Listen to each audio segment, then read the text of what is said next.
Pancake everyone, pancake lovers. The North Korean regime indoctrinates with a deadly mix of ignorance and fear, so even if you want to wake up from your nightmare, you intentionally put yourself to sleep again, said North Korean defector Lee Hyung-soo at the TED conference in Kyoto. It is known that human rights in North Korea are violated worse than anywhere else in the world.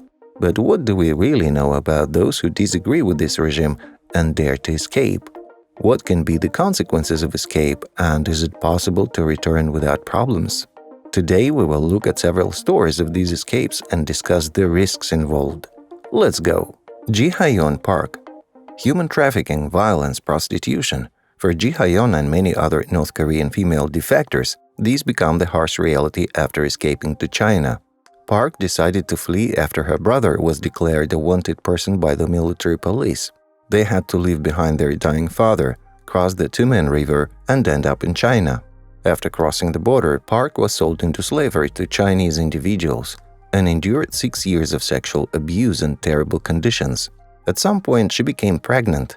Later, Chinese authorities discovered her and sent her to a North Korean labor camp. Only in 2005 was she able to reunite with her son, thanks to an American Korean pastor who helped her seek asylum in the United Kingdom.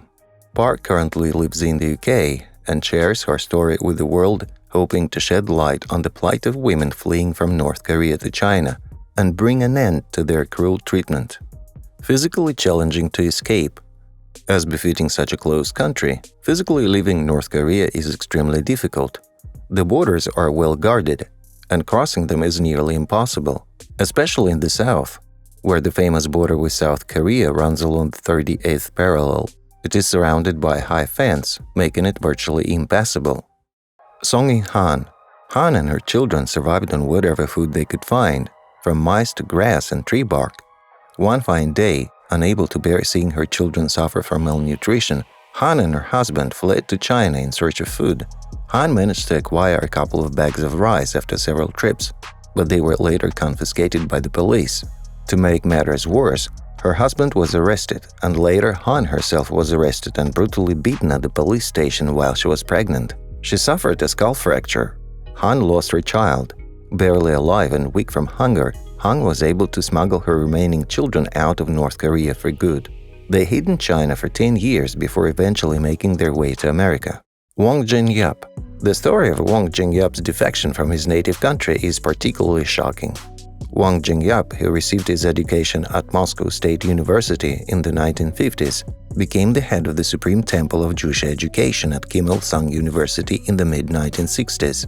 He later held the position of chairman of the Supreme People's Assembly of North Korea.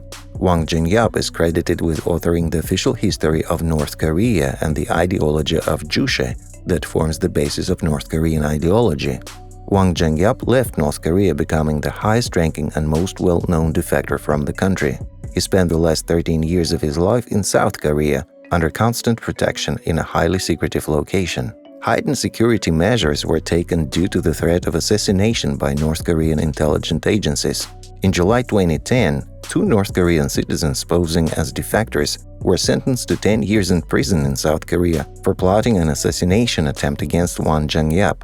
In South Korea, he published several books criticizing the leadership of North Korea, accusing Kim Jong-il of betraying Jewish ideology and building feudalism instead of socialism. He exposed information about secret hiding places and underground tunnels in the republic. Wang Jingyap, the former chairman of the Supreme People's Assembly of North Korea and considered the highest-ranking defector from North Korea, was found dead in 2010 at the age of 87. Gayul. As a schoolgirl, Gayul dreamed of becoming a mathematics teacher. However, these dreams were shattered when members of her large family were captured while attempting to escape from North Korea and labeled as state enemies. Due to her connections with traitors in the eyes of the government, Gayul and her future children would never be allowed to have a good job or the opportunity to receive an education. Gayul and her family made their escape to China. Unfortunately, her brother and father were captured by Chinese officials and deported back to North Korea. Her teenage brother spent a month in prison, while her father was sent to a prison camp for political prisoners, from where he never returned, and no news was received from him. Dear friends, if you're interested in life in North Korea, we recommend watching our series of videos on the topic on our channel. And we continue. Kim Kwon-er. In February 2014, the UN representative for human rights in the Democratic People's Republic of Korea described the violations witnessed in North Korea as strikingly similar to the crimes committed in Nazi Germany. Among the 300 North Koreans who testified to these horrors was a former prisoner named Kim Kwon-er. Prior to escaping to South Korea, Kim was imprisoned in a labor camp for nearly 3 years for smuggling. Kim later published a book about his experience, in which he also created illustrations depicting the daily life in one of North Korea's concentration camps. One form of torture involved forcing prisoners to stand in specific positions for extended periods, and those who couldn't endure it and fell were brutally beaten. Shin-Ju Lee. Young Lee embarked on a risky escape attempt with his family, but got separated, left homeless, and without parents in an unfamiliar land. Heading to the northernmost part of North Korea, Lee ended up in Jongsan, a city in the northern province of South Korea. Struggling to make ends meet, Lee's father went to China. Soon, Lee and his mother joined a group of thieves, stealing food to sustain themselves. After 4 years of wandering, Lee discovered that his grandfather had managed to reach South Korea with the help of a person sent by Lee's father. Fortunately for Lee, he was able to reunite with his family. Unfortunately, not all defectors are as fortunate. Lucia Zheng. During the height of the devastating famine in North Korea, Lucia Zheng made the decision to cross the Tumen River and enter China. Upon arrival, she was amazed by the abundance of food and attempted to send something to her family in the north.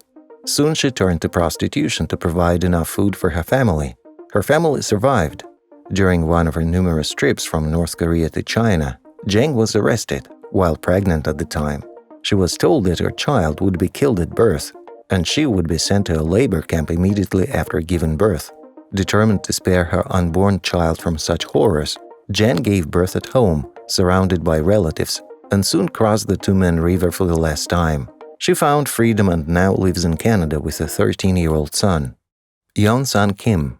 In every household in North Korea, portraits of the two Kims, Il-sung and Jong-il, hang on the walls. In order to save her family from a death by starvation, Yeon-sun Kim traded frames from these portraits, a crime punishable by death in North Korea. 11-year-old Kim and her family endured a 9-year journey to escape to South Korea. During their long path to freedom through China and a Mongolian detention center, Kim and her family were sold to farmers. They faced years of grueling labor and humiliation before finally crossing the Gobi Desert. Kim was 20 years old when her family finally settled in South Korea. Joseph Kim.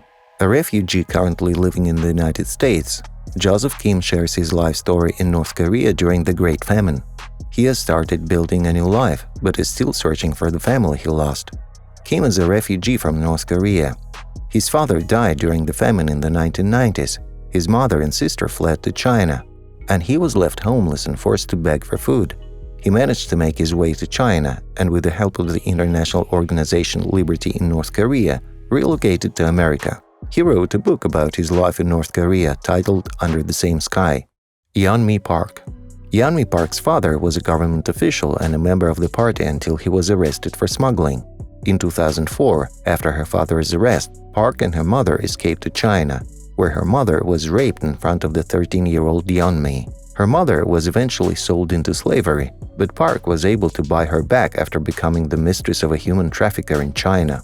After her mother was liberated, they embarked on an arduous journey on foot, crossing Mongolia to reach South Korea. They had to endure hunger and various hardships.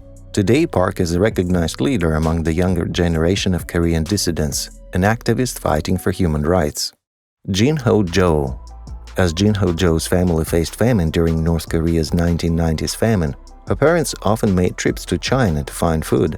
Unfortunately, Jin's father was arrested and later killed. She was not yet 10 years old at the time, and her father's death marked the beginning of a long and agonizing struggle for survival.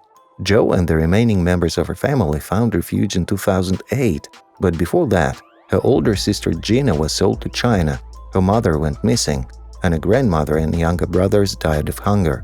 Jin tells the world about her horrifying experience of famine and suffering and fights for human rights, trying to shed light on Chinese and North Korean crimes against humanity. Ryu Ki-ho. Ryu Ki-ho's life in North Korea was so tightly governed by strict rules that terms like human rights were unheard of for him. This alone speaks volumes about living in fear under the regime of Kim Jong-il. After serving 11 years in the military after finishing school, Ryu Ki-ho lived as an obedient citizen of North Korea. That is until his entire family, except for his eldest son, died of famine. During the winter, Ki-ho lost his mother, wife, and younger son due to severe food shortages in North Korea, and he decided to save his only surviving child from the same fate. Knowing that they would both perish if caught, Ki-ho headed to South Korea through the Mongolian desert and spent all his money amounting to $9,300 to smuggle his son out of the country. Tragically, Ki-ho's son died, and Ki-ho was left alone in the desert. Ki-ho was unable to repatriate his son's body to South Korea for another 2 years after his death. Hyun-soo Lee. Known as the girl with 7 names, Hyun-soo Lee has indeed worn 7 different identities throughout her life. Coming from a privileged family, she did not suffer the horrors of the regime like many ordinary people. She even had the opportunity to study Chinese, a privilege not afforded to common citizens. Witnessing repression, poverty, and famine, 17-year-old Hyun-soo Lee begins to realize that her country is far from being a socialist paradise. She illegally crossed the border into China to visit distant relatives. Her absence was noticed, and she had to stay there. Otherwise, she would have faced severe punishment back home. She then left China for South Korea. 12 years later, she returned to the North Korean border to help her mother and brother escape. She writes books about her life in North Korea, such as The Girl with 7 Names, a North Korean defector story. Sun Young-han. For many thousands of defectors, fleeing from dictatorship to a liberal life can be bitter, as all their loved ones often remain in the North. For some defectors, however, the lack of relatives is just one of the hardships they face while living in South Korea. Deaths, discrimination, and meager food rations were an integral part of Sun Young-han's new life in the South, where unemployment among defectors is more than 3 times the national average. Almost all of them experience prolonged depression. Although Sung still despises his native country, he plans to return as a protest against South Korean government and their treatment of North Korean defectors. Despite promises to help defectors and make their lives bearable, South Korea does too little to improve their lives, and stories like Sun Young-han's can expose the situation to the public. Kim Ryon-hee. Kim Ryon-hee is a rare bird among defectors. Theoretically, she can return to her homeland. A regular trip to China to visit relatives ultimately cost Kim significant changes. She had to leave everything she cherished and was accustomed to. Kim and her husband lived comfortably in Pyongyang by North Korean standards, and everything was fine until this trip to China. Mrs. Kim reportedly fell ill and sought help due to a liver condition. She met a broker, a mediator who smuggles people for money, who promised to smuggle her to South Korea, where she could quickly earn money for treatment. It would have been a great opportunity to pay her medical bills, and Kim accepted the offer, but soon her passport was confiscated. Despite her assurances of innocence and unwavering love for her homeland, the North Korean government considers her a traitor, like all defectors. However, she still has hope of returning. And what about by water? One would think that North Korea is a peninsula surrounded by sea on 2 sides. So why not sail away? In reality, it's not that simple. The seas in this area are often turbulent, and a small boat would be in danger. But what if you simply wade into the water near the border and swim to another country? Even that has been carefully considered. The shores near the border are simply fenced off with barbed wire and constantly patrolled. The most effective way to make people return. However, North Korea needs currency, and that means some of its residents periodically go to work abroad. They also need to send athletes to international competitions. You would think that if you are given the opportunity to leave, why return? The answer is simple. Only those who have a family are allowed to go abroad. And the family, of course, stays in the country, effectively held hostage. So no matter how much someone wants to change their life and escape totalitarianism, the well-being of their loved ones is still more important.